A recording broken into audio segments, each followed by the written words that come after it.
Hi dear friends, welcome back to sports dictator channel. IPL 2025 ఇంకో నెలలోపే జరగబోతుంది. SRH first match అయితే exact ఇంకొక నెల రోజులు అయితే ఉంది. అండ్ ఎస్ఆర్హెచ్ టీం యాక్చువల్గా కంప్లీట్గా ఎలా ఉంది, ఎవరికి ఎక్కువ ఛాన్స్లు వచ్చే అవకాశం ఉంది, ఇంజురీ అప్డేట్స్ ఏంటి, ఎస్ఆర్హెచ్ టీంలో వచ్చిన చేంజెస్ కంప్లీట్గా ఈ వీడియోలో చాలా క్లియర్గా అయితే మాట్లాడుకుందాం. సో ఎస్ఆర్హెచ్ ఫ్యాన్స్, మెయిన్గా ఐపీఎల్ అండ్ ఎస్ఆర్హెచ్ ఫ్యాన్స్ వీడియోని అయితే గట్టిగా లైక్ చేయండి, చూద్దాం ఎస్ఆర్హెచ్కి ఎంత ఫాలోయింగ్ ఉందనేది. అండ్ సబ్స్క్రైబ్ చేసుకోండి. ఐపీఎల్ అండ్ ఎస్ఆర్హెచ్కి సంబంధించిన ప్రతి అప్డేట్ మన ఛానల్లో చాలా ఎర్లీగా ఉంటుంది, మీకు తెలుసు. అండ్ కామెంట్ చేయండి, ఇద్దరు బ్యాట్స్మెన్ అండ్ ఇద్దరు బౌలర్స్, మొత్తం నలుగురు మీకు ఎవరు ఇష్టం ఎస్ఆర్హెచ్లో ఈ సీజన్లో ఎఫెక్టివ్గా ఉండబోతున్నారు, వారు మీరు ఎక్సైటింగ్ ఫీల్ కాబోతున్నారు అనే ఇద్దరు ప్లేయర్స్ని అయితే మీరు కామెంట్ చేయండి. సో ఒకసారి మనం ప్రతి ప్లేయర్ ఎలా ఆడతాడు, అతని ఇంజురీ అప్డేట్, ఛాన్స్ వచ్చే అవకాశం ఉందా లేదా ఈ వీడియోలో అయితే చూద్దాం. అండ్ అదేవిధంగా ఇంకొక చిన్నది ఏంటంటే, హెన్రిచ్ క్లాసెన్ నిన్న మ్యాచ్ ఆడలేదు ఆఫ్ఘనిస్తాన్ మీద, కానీ హెన్రిచ్ క్లాసెన్కి ఒక చిన్న ఇంజురీ అయితే ఉంది. ఆ ఇంజురీ వల్ల అతన్ని ఆడిస్తే అది ఇంకా ఎక్కువ అయ్యే అవకాశం ఉందని చెప్పి రెస్ట్ ఇచ్చారు అతనికి. ప్రజెంట్గా అయితే దాని సీరియస్నెస్ అయితే తెలీదు, కానీ అతడికి ఇంజురీ కావడం అనేది చిన్న కన్సర్నే అని చెప్పొచ్చు. దాని సీరియస్నెస్ మామూలు ఒక మ్యాచ్ రెస్ట్ తీసుకుంటే సరిపోతుంది అనే అప్డేట్ అయితే ఉంది. నెక్స్ట్ మ్యాచ్కి అతడు వచ్చేసినట్లయితే ఎలాంటి ప్రాబ్లం ఉండదు. చాలామంది అప్డేట్స్లో అడిగారు హెన్రిచ్ క్లాసెన్ ఇంజూరీ అయ్యాడని చెప్పి. సీరియస్ అయితే లేనట్టు తెలుస్తుంది ఇప్పటివరకు. వచ్చే మ్యాచ్ వరకు మనకు అది కంప్లీట్ ఇన్ఫర్మేషన్ అయితే వస్తుంది.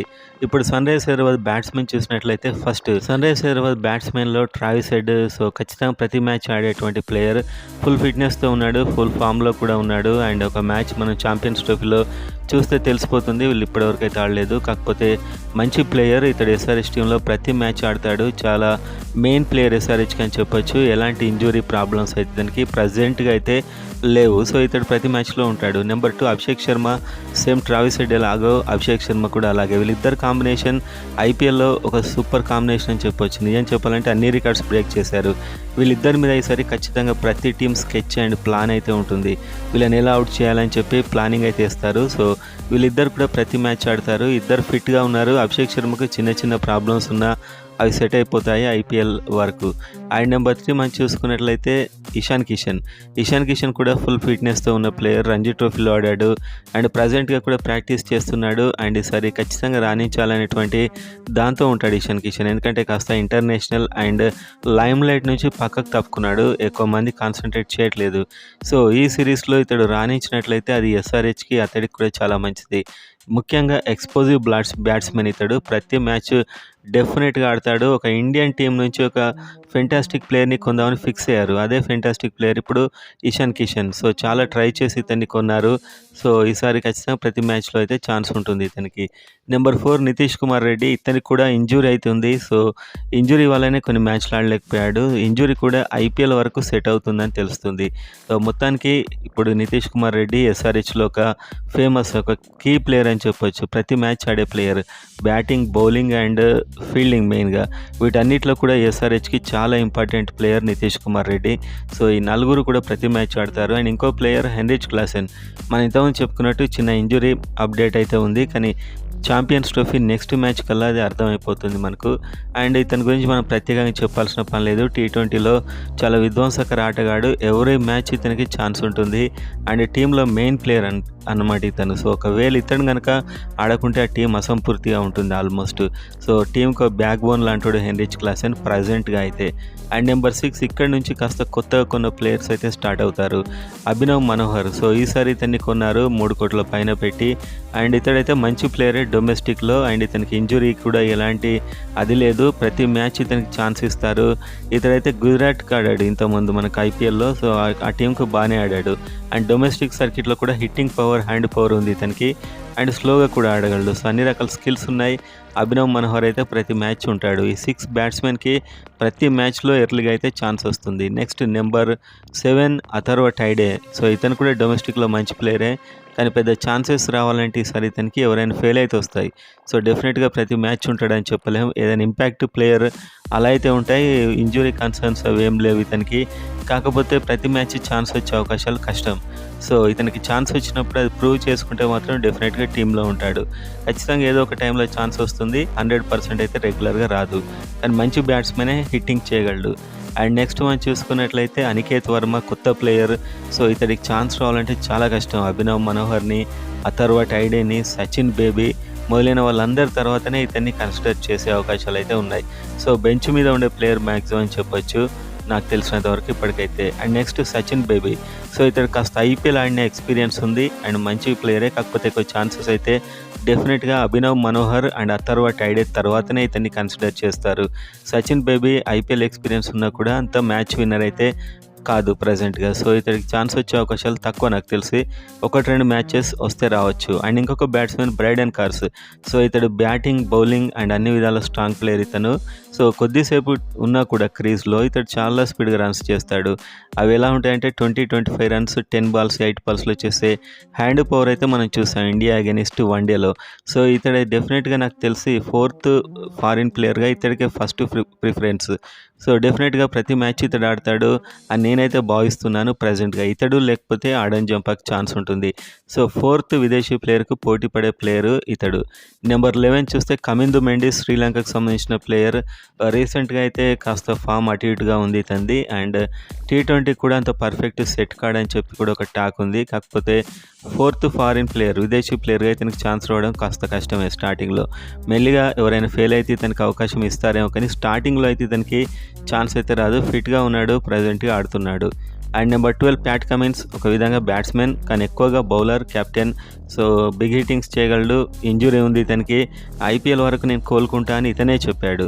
సో ఐపీఎల్ వరకు కోలుకోవడానికి ట్రై చేస్తా అన్నాడు. అండ్ ఇతని ప్రజెన్సే మెయిన్ టీంలో. ఇతడు ఆట కంటే ఎక్కువ ఇతడు టీంలో ఉన్నా కూడా టీంకి అదొక జోష్, ఒక బలం అని చెప్పొచ్చు. ఓవరాల్గా బ్యాటింగ్ లైనప్ చూస్తే చాలా డిఫరెంట్గా, చాలా వెరైటీగా, ముఖ్యంగా ఎక్స్ప్లోజింగ్ బ్యాటింగ్ ఆర్డర్ అయితే సన్ రైజ్ హైదరాబాద్కు ఉంది. సో వీళ్ళు ఖచ్చితంగా 200 స్కోర్ ఒక 3-4 హిట్ అయినా కూడా చేసేంత కెపాసిటీ సన్ రైజ్ హైదరాబాద్ టీంకి అయితే బ్యాటింగ్లో కనిపిస్తుంది. ఎలాంటి ప్రాబ్లం అయితే లేదు. ఇప్పుడు ఎస్ఆర్ఎస్ సంబంధించిన బౌలింగ్ చూద్దాం. బ్యాటింగ్ బలంగా ఉందా, బౌలింగ్ బలంగా ఉందా, మిగతా టీమ్స్తో పోలిస్తే బౌలింగ్ ఎలా ఉందో ఇప్పుడు క్లియర్గా నేను చెప్తాను. సో ఫస్ట్ బౌలింగ్లో ప్యాట్ కమిన్స్ ఒక లీడర్, క్యాప్టెన్. బ్యాటింగ్లో కూడా మనం చెప్పుకున్నాం. బౌలింగ్లో కూడా ఇతను మిడిల్ ఓవర్స్లో చాలా పేస్ వేరియేషన్స్తోని ఫాస్ట్ వేయగలడు, బౌన్స్ వేయగలడు, యార్కర్ వేయగలడు. Fantastic bowler. సో కొంచెం ఫిట్నెస్ సమస్య వలన కూడా ఐపీఎల్ నాటికి ఇతనైతే వచ్చేస్తానని అతడే చెప్పాడు. అండ్ ఇతడైతే టీంకి మంచి అడ్వాంటేజ్ బౌలర్ ఇతను. And number 2 Mohammed Shami. So ఈసారి కొన్న ప్లేయర్స్లో already champions trophy first match 5 వికెట్లు తీశాడు. సో ప్రూవ్ చేసుకున్నాడు తన్ని కొనడం కరెక్టే అని చెప్పి. ఐపీఎల్లో కూడా డెఫినెట్గా ఇంకా రిధంలోకి వస్తాడు. మహమ్మద్ షమి చాలా కాలం నుంచి క్రికెట్ ఆడట్లేదు, కానీ ఇప్పుడే రిధంలోకి వచ్చాడు. సో ఆల్రౌండ్ బౌలర్ అని చెప్పొచ్చు. ముఖ్యంగా భువనేశ్వర్ కుమార్, నటరాయన్ లాంటి ప్లేయర్స్ తీసుకోకపోయినా కూడా ఇతన్ని తీసుకున్నారు మొత్తానికి. సో ఇతడు ప్రూవ్ చేస్తాడని నేను అనుకుంటున్నాను. All round bowler. సో టీంకి అయితే డెఫినెట్గా ప్లేస్ అవుతాడు ఇతడు ఈసారి. ఫాస్ట్ బౌలింగ్లో ఇలాంటి బౌలర్ లేక ఇన్ని రోజులు ఇబ్బంది అయితే పడింది Sunrisers Hyderabad. Next Harshal Patel. So ఈసారి కొన్న ఇంకొక ఫెంటాస్టిక్ ప్లేయర్. సో ఎందుకంటే ఇతడు చాలా పేస్ వేరియేషన్స్ మీకు తెలుసు. పర్పుల్ క్యాప్ ఇతను రెగ్యులర్గా కూడా ఇతనికి వస్తూ ఉంటుంది. అలాంటి బౌలర్ ఇతడు. పెద్ద టార్గెట్ ఎలాగో ఎస్ఆర్హెచ్ బ్యాట్స్మెన్ ఇస్తున్నారు, పోయిన సీజన్లో కూడా ఇచ్చారు. 200 అయినా కూడా స్ట్రగుల్ అయింది 200ని ప్రొటెక్ట్ చేసుకోవడానికి కూడా. సో ఇలాంటి ఫెంటాస్టిక్ పేస్ వేరియేషన్స్ ఉన్న హర్షల్ పటేల్ ఈసారి డెఫినెట్గా అడ్వాంటేజ్ అవుతాడు. వెరైటీ ఉంది బౌలింగ్లో, ఫాస్ట్ ఉంది అండ్ హర్షల్ పటేల్ లాంటి పేస్ వేరియేషన్స్. సో ఇది మంచి అడిషన్ అని చెప్పొచ్చు టీంకి అయితే. Next number 4 Brydon Carse. So ఈసారి ఉన్నటువంటి England allrounder, batting plus bowling. So ఇతడు బౌలింగ్ చాలా ఫాస్ట్గా వేస్తున్నాడు అండ్ బౌన్సర్స్ బాల్ బౌన్స్ అవుతుంది అండ్ యార్కర్ కూడా వేయగలుగుతున్నాడు. సో ఇతడు ఒక 4th ఫారిన్ ప్లేయర్గా ఇతను బౌలింగ్లో మాత్రం ఖచ్చితంగా వేగం అయితే ఉంది. బౌలింగ్లో రాణించాడు. ఇంగ్లాండ్ టీంలో అందరు ఫెయిల్ అయినా కూడా ఇతడు రాణించాడు కొన్ని మ్యాచ్ల్లో అయితే. సో బౌలింగ్ లైనప్ చాలా బలంగా అయింది బ్రైడెన్ కార్స్ రావడంతో. మెయిన్గా ఇతడు బ్యాటింగ్ కూడా చేయగలడు, అది మెయిన్ అడ్వాంటేజ్. Next number 5 ఉనాడ్కట్. పోయిన సీజన్లో కొన్ని మ్యాచ్ల్లో అయితే ఇతడు బాగానే ఆడాడు, కానీ ఈ సీజన్లో ఎక్కువ ఛాన్సెస్ నాకు తెలిసి రాకపోవచ్చు. ఎవరైనా ఫెయిల్ అయినా లేకపోతే వేరే ఏదైనా కారణాలతో వస్తే రావచ్చు, కానీ మంచి బౌలరే, మేనేజ్ చేయగలడు తన 4 ఓవర్స్ని. నెంబర్ 6 సిమర్జీత్ సింగ్. సో ఇతడు చెన్నై సూపర్ కింగ్స్కి ఆడాడు. ఫాస్ట్గా అయితే బౌలింగ్ వేస్తాడు, కానీ అంత పెద్ద అవకాశాలు కష్టమే ఈసారి. ఎవరైనా ఫెయిల్ అయినా కూడా లేకపోతే ఇంజురీ అయినా కూడా ఇతడు వచ్చే అవకాశాలు ఉన్నాయి. ఇతనికే ఇంజురీ ఉంది, యాక్చువల్గా ఇంజురీతో వస్తున్నాడు. ఇంజురీ నుంచి రికవర్ అయ్యాడు. కెపాసిటీ ఉన్న బౌలరే, కానీ అంత పెద్ద అవకాశాలు రాకపోవచ్చు. వచ్చిన 1-2 వాడేసుకుంటే రెగ్యులర్గా వచ్చే ఛాన్స్ అవుతుంది. డెఫినెట్గా ఒక అవకాశం వచ్చేటువంటి రేంజ్లో ఉన్న ప్లేయరే. నెక్స్ట్ రాహుల్ చహర్. ఈసారి డెఫినెట్గా ఇతడు స్పిన్లో చాలా పెద్ద దిక్కు కాబోతున్నాడు ఎస్ఆర్హెచ్ కానీ నాకైతే అనిపిస్తుంది.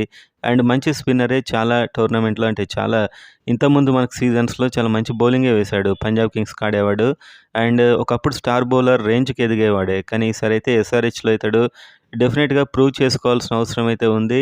అండ్ స్పిన్‌లో ఈ మధ్య కాలంలో ఎస్ఆర్‌హెచ్‌కున్న మంచి ప్లేయర్ కూడా ఇతడే అని చెప్పొచ్చు. ఎలాంటి ఇంజ్యూరీ కన్సర్న్ లేదు. డెఫినెట్‌గా ఫస్ట్ మ్యాచ్ నుంచి ఛాన్స్ ఇస్తారు. ఒక 2, 3 మ్యాచ్‌ల్లోనే ఇతడు రాణించినట్లయితే కంటిన్యూ అవుతాడు. లేకపోతే ఆల్టర్‌నేటివ్‌కి వెళ్ళిపోతారు డెఫినెట్‌గా. నెక్స్ట్ ఆడెన్ జంపా విదేశీ ప్లేయర్స్ కేటగిరీలో బ్రైడెన్ కార్స్ అండ్ ఇతడి మధ్య పోటీ ఉంటుందని నేను అనుకుంటున్నాను. ఫస్ట్‌లో మనం కమిందు మెండిస్ అనుకున్నాం కానీ అంతలా లేదు ఈ మధ్య పర్ఫార్మెన్స్. సో, ఆడెన్ జంపా ఒకవేళ బ్రైడెన్ కార్స్ కాకుండా ఇతన్ని తీసుకున్నట్లయితే ఇతని గురించి మాకు తెలుసు. మంచి బౌలర్ ఆడెన్ జంపా రెగ్యులర్‌గా వికెట్ తీస్తాడు. అండ్ ఇతనికి ఏదో ఒక సందర్భంలో అయితే ఛాన్స్ వస్తుంది. ఫిట్‌గా ఉన్నాడు. అండ్ ఆడెన్ జంపా అయితే ఒక వరల్డ్ క్లాస్ బౌలర్. డెఫినెట్‌గా కొన్ని ఛాన్స్‌లు అయితే వస్తాయి. ఎలా రాణిస్తాడనే దాన్ని బట్టి కంటిన్యూయేషన్ ఆధారపడి ఉంటుంది. నెక్స్ట్ జీషాన్ అలీ. సో, జీషాన్ అలీ అయితే కొత్త ప్లేయర్ ఇతడు. అండ్ ఇతనికి పెద్ద ఛాన్సెస్ అయితే స్టార్టింగ్‌లో రాకపోవచ్చు. కానీ ఐపీఎల్‌లో ఏదైనా జరగొచ్చు, చెప్పలేము. ఒక్కొక్కసారి ఛాన్సెస్ వస్తుంటాయి. నెక్స్ట్ ఇషాన్ మలింగ శ్రీలంకకు సంబంధించినటువంటి fast bowler. And Ishan Malinga కూడా ఇంత కాంపిటీషన్‌లో ఛాన్స్ అయితే దాదాపు ఎవరైనా అట్టర్‌గా ఫెయిల్ కాకుంటే మాత్రం ఇతనికి పెద్ద ఛాన్స్‌లు రాకపోవచ్చు నాకు తెలిసి. సో, ఇషాన్ మలింగ అయితే టీమ్‌లో 1, 2 ఛాన్సెస్ వచ్చినా కూడా చాలా అదృష్టమే ఈ సీజన్‌లో అని చెప్పొచ్చు.